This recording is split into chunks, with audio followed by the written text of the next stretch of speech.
this is what you want your Scoby hotel to look like.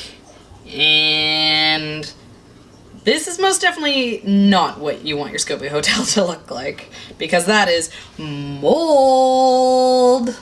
As you may or may not know, I have tried to grow moldy kombucha before and I failed. So I was pretty surprised when I went to check these cultures that I started specifically for experimenting with growing mold again, and one of them was super moldy. Like very badly moldy. Let's take another look at this. Let's get right on in there. That is all the types of mold you are not supposed to have on your kombucha. We got some blue mold, we got some black mold, and it looks like I've developed a new variety of bad mold because I also have purple mold. So yeah, that you don't want that to happen.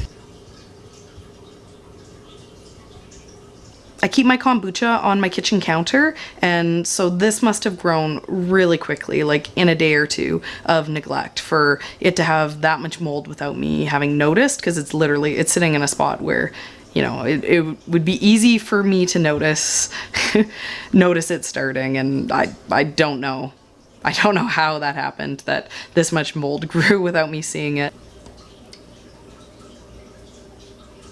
So I'm not a kombucha expert, I'm just learning how to do ferments along with you guys, but what I suspect happened here is that this culture that I started up is about 2 months old, and it was only half a jar, and the Scoby layer in it it's really filling up what's in the jar there. I think what happened is, as it sat here, and, you know, like it grew more and more and more of this layer, and the liquid inside of it got more and more concentrated into vinegar, it had an opportunity to dry out on the top. And once it got dry and it lost the vinegar that protects the kombucha from getting mold, and then it ended up just being kind of this, you know, cellulose layer that was prime for the mold to grow onto it. Obviously I'm fine with these growing mold because I grew them specifically to try to grow mold, so, you know, it isn't an issue that there's mold on here, but I mean, it's surprising that there's no mold on this one. So it got me thinking a little bit, because I want to know what happened, because I want to make sure that all my other cultures over here, you know, especially my spare culture that I keep in case I get mold on my main brew, I want to know what happened so it doesn't happen here.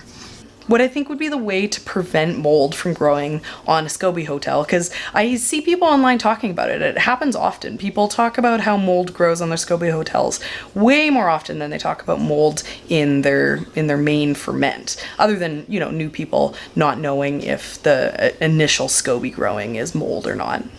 I think my ferments might benefit from the fact that they're literally sitting right here in my tiny kitchen, you know, beside my sink. They're constantly getting bumped. So, you know, like all day long, they're getting bumped, water spills, I have to pick them up, I have to wipe them. And because of that, the layers in this Scoby hotel are always sitting on the bottom. They're always sitting underneath the liquid. And that's part of the reason why there's so many layers in here, because something forms on the top, it gets big enough that when it gets bumped, it falls, and then, you know, the cycle continues. So because of this, there's always a layer of that kombucha vinegar on the top that's making it so no mold comes in.